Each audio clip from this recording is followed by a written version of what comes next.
আসসালামু আলাইকুম ভিউয়ার্স। আজকে আমি আপনাদেরকে দেখাবো ইমোতে ব্ল্যাক লিস্ট কীভাবে ওপেন করবেন। আমরা সর্বপ্রথম ইমোতে চলে যাচ্ছি।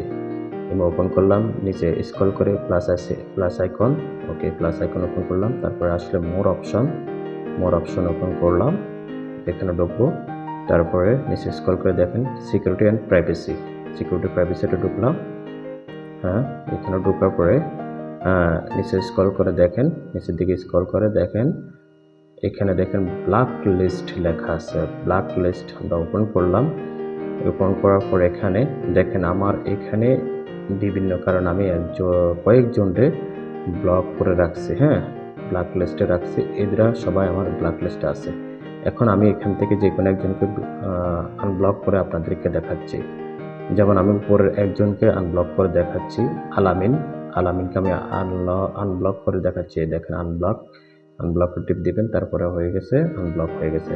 এখন আপনি চাইলে সেমভাবে এখানে ব্লু চিহ্ন হয়ে গেছে, তার মানে আনব্লক হয়ে গেছে। এখন আপনি চাইলে সেমভাবে আবার ব্লক করতে পারেন। আমি আপনাদেরকে দেখাচ্ছি, ভিডিওটা ধৈর্য সহকারে দেখেন। এখানে আবার টিপ দিন। হ্যাঁ, আবার উপরে স্ক্রল করে উপরে দেখেন থ্রি ডটে টিপ দিন। তারপর আবার এখানে দেখেন আনব্লক হয়ে গেছে। এখন আমি ওনাকে আনব্লক